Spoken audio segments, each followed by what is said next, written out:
हाँ जी, second unit में हमने पहली टर्म की है एक्सेप्टेंस सैम्पलिंग बाय एट्रीब्यूट। क्या एक्सेप्टेंस सैम्पलिंग प्लान कहाँ क्या होती है और ये कहाँ यूज़ होती है, पहले तो यही क्वेश्चन है। ठीक है, इसी एक्सेप्टेंस सैम्पलिंग प्लान का जो हमारा प्रोसेस लेवल के बाद प्रोडक्ट लेवल पे आते हैं, सबसे ज़्यादा मेजर काम इसी का ही है, तो ये हमने एक्सप्लेन कर ली। इसके बाद हमारे पास AQL है, आपने बुक में लिखा होगा।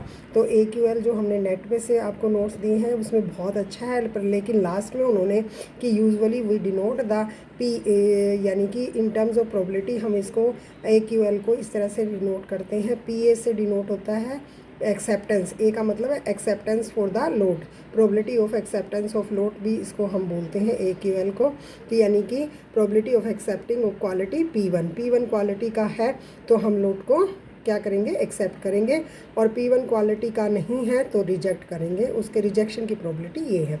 तो इस तरह से ये वाला आपने लिखा है। फिर नेक्स्ट है हमारे पास लॉ टॉलरेंस प्रोपोर्शन या परसेंटेज डिफेक्टिव।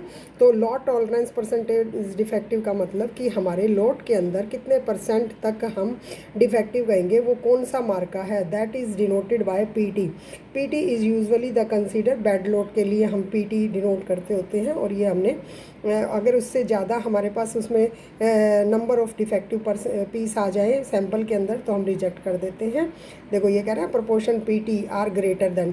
PT क्या है, एक कंज्यूमर और प्रोड्यूसर द्वारा डिसाइड किया हुआ एक नंबर है कि इस लोड में अगर इतने परसेंट तक आते हैं तो ठीक है, अगर नहीं आते हैं तो we will reject the lot. ठीक है, अब उसके बाद क्या है, प्रोसेस एवरेज फ्रैक्शन डिफेक्टिव। कोई भी इंडस्ट्री लॉन्ग रन तक काम करती है, कोई भी मैन्युफैक्चरिंग प्रोसेस है वो सेटल डाउन हो जाता है एक लॉन्ग पीरियड ऑफ टाइम के लिए, सेटल डाउन हो जाता है, तो वो डेली का एवरेज जो उसकी वर्क की, जो उसकी पीस की डिफेक्टिवनेस की जो परसेंटेज है वो निकलती है, और इस तरह से लॉन्ग रन में एक P ऑन एन एवरेज उसकी क्वालिटी का परसेंटेज डिफेक्टिव बन जाता है। तो उसको उसने कहा है P कि मेरे जो डेली जो पीस बनती हैं ऑन एन एवरेज उसके अंदर 1%, उसके अंदर 0.5%, इतने परसेंट तक डिफेक्टिव हैं, ये पहले ही वो अपना जो मैन्युफैक्चर है वो प्रेडिक्ट करता है, दिस इज़ द P, और वो ये लॉन्ग रन तक काम करके निकल ली जाती है। ठीक है, उसके बाद है कंज्यूमर रिस्क, दोबारा बताने की ज़रूरत नहीं है, it is denoted by beta, और किस तरह से एक्सेप्टेड लोड रिजेक्ट हो जाता है, और इन टर्म्स ऑफ प्रोबेबिलिटी यानी कि PT accepting a load of quality PT तो हमने बताया कि रिजेक्शन की है, तो यहाँ पर हमारे पास PA से डिनोट होती है और it is denoted by beta. उसी तरह से अल्फ़ा से डिनोट होती है, तो बेटा ये थोड़ा सा अल्फ़ा और beta first type of error और सेकंड टाइप ऑफ एरर के नाम से भी जानी जाती है, और ये न केवल SQC में दोनों यूज़ होते हैं बल्कि सैम्पलिंग के अंदर भी काफ़ी यूज़ होते हैं। जो पिछले साल आपने पेपर किया था उसमें फर्स्ट टाइप और second type testing of hypothesis में भी हमने बीटा और अल्फ़ा निकाल लेते थे, फर्स्ट टाइप और सेकंड टाइप ऑफ एरर, तो थोड़ा सा वहाँ से इसमें डाल दो क्योंकि वो ऑलरेडी याद कर रखे हैं, तो ये काफ़ी अच्छे नोट्स बन जाएंगे। नेक्स्ट है रेक्टिफाइंग इंस्पेक्शन प्लान। जब हम सिंगल सैम्पलिंग कर लेते हैं और उसके बाद डबल सैम्पलिंग करते हैं तो ये भी हमारा रेक्टिफिकेशन का एक वे है। रेक्टिफिकेशन का मतलब क्या है, जो काम हमारा गलत हो गया है उसको हम सैम्पलिंग के द्वारा रीसैम्पलिंग री इंस्पेक्शन करके उसको लोड को हमने गुड में बदल देना है, तो उसको हम बोलते हैं रेक्टिफाइंग इंस्पेक्शन प्लान। उसी में हमारे पास टर्म है आपकी रेक्टिफाइंग इंस्पेक्शन प्लान के अंदर ही एक एवरेज आउटगोइंग है और एक एवरेज इनकमिंग क्वालिटी है, तो ये दोनों इसी के अंदर आई हुई है, तो ये भी आप ऐसे कर लोगे। AOQ एवरेज आउटगोइंग क्वालिटी क्या होती है और एक है इनकमिंग क्वालिटी क्या होती है, इसी के अंदर टर्म्स के अंदर दोनों यूज़ हो रही हैं। Next very important that is average outgoing quality limit.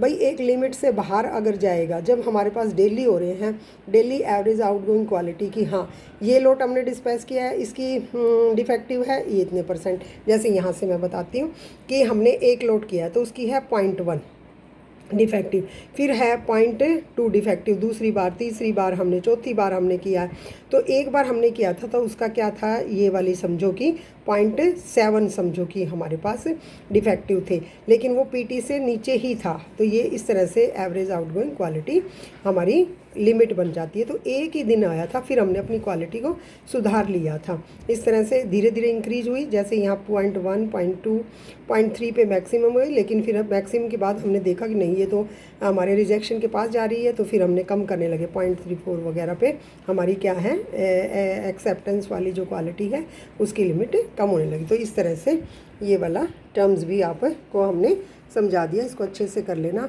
देखो ये पीटी एक्सेप्टेंस के ऊपर है, ये सारा का सारा इसमें अच्छे से बता रखा है, ये सारा का सारा हम वैल्यू रखते होते हैं। उसमें एक एग्जांपल भी दे रखा था और उसमें पी बार भी निकाल रखा था, नोट्स में से आप बनाओगे। यहाँ इतनी डेरिवेशन जो दे रखी है ये आपने नहीं करनी, केवल ये इस तरह से माइनस कर देते हैं तो जो क्यू आ जाता है ए क्यू आ जाएगा, तो ये थोड़ा सा आप देख लेना। उसके बाद हमारे पास नेक्स्ट जो है टर्म अभी ओसी करो हमारी रहती है। फिर कल हमने किया था एटीआई और एएसएन, इसका आपस में काफ़ी रिलेशन भी है और वैसे ये टर्म अलग अलग भी यूज़ होती है। द एवरेज सैंपल नंबर हमारा क्या होना चाहिए किसी भी सैंपल को एक्सेप्ट और रिजेक्ट करने के लिए या डिसीजन लेने के लिए कि हम लोड को एक्सेप्ट करें या रिजेक्ट करें in any acceptance rejection sampling plan.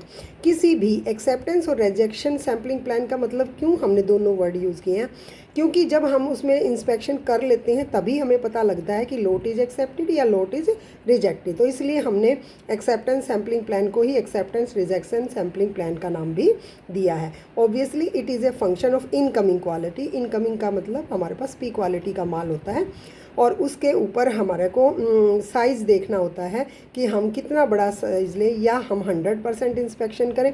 अगर हम 100% इंस्पेक्शन करते हैं तो हमारे पास जो ATI जो average amount of total inspection आता है वो बढ़ जाता है। तो इसलिए तो हम उसमें ये देखना पड़ता है कि हमें साइज छोटा ही रखना पड़ेगा अगर वो जो कंज्यूमर है वो कम पैसे देता होता है। तो इस तरह से ATI और ASN, ATI is equal to ASN होगा अगर दोनों के साइज़ बराबर हैं। साइज़ बराबर का मतलब अगर पर यूनिट 1 ले लें, ये 50 है तो ये 50 है, लेकिन अगर हमारे पास average size of inspection of reminder in the rejected load, average size of यानी कि जो हमारे पास यहाँ ASN ATI इक्वल हो जाएंगे, कब इक्वल हो जाएंगे जब हमारे पास जो हमारा फर्स्ट ही है एक्सेप्ट हो जाएगा, तो ये दोनों बराबर हो जाएंगे।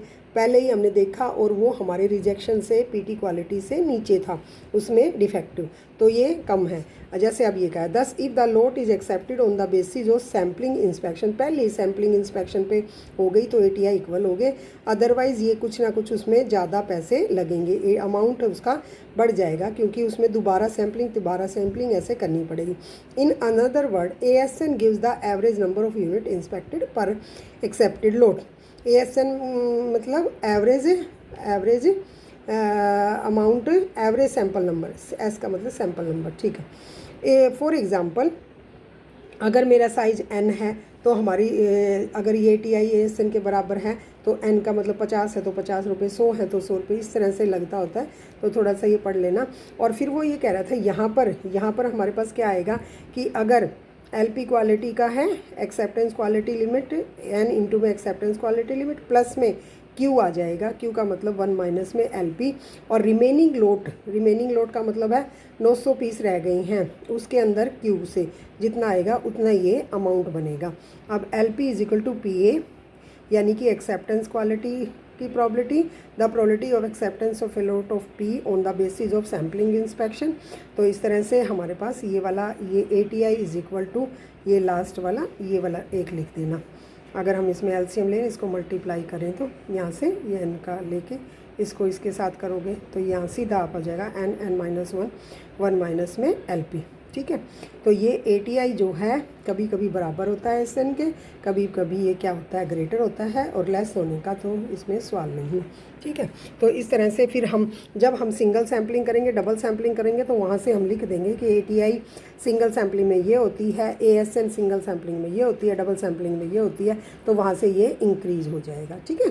तो यहाँ तक हमारा सारा का सारा ये भी आप पढ़ लेना कि इन सिंगल सैम्पलिंग में ATI क्या है, ये देखो सारा बता रखा है कि सिंगल ये इट इज़ वेरी इंपॉर्टेंट, तो ये पढ़ लेना, नहीं समझ आया तो मेरे को बताना।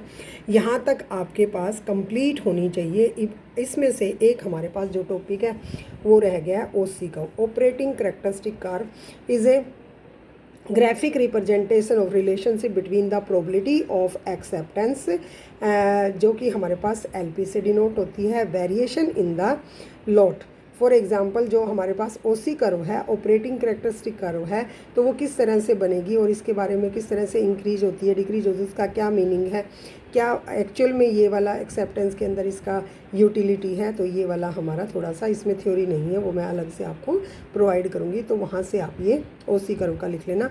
फिर जब हम सिंगल सैम्पलिंग डबल सैम्पलिंग करेंगे तो वहाँ पर भी ओसी कर्व को ड्राइव करेंगे। ठीक है।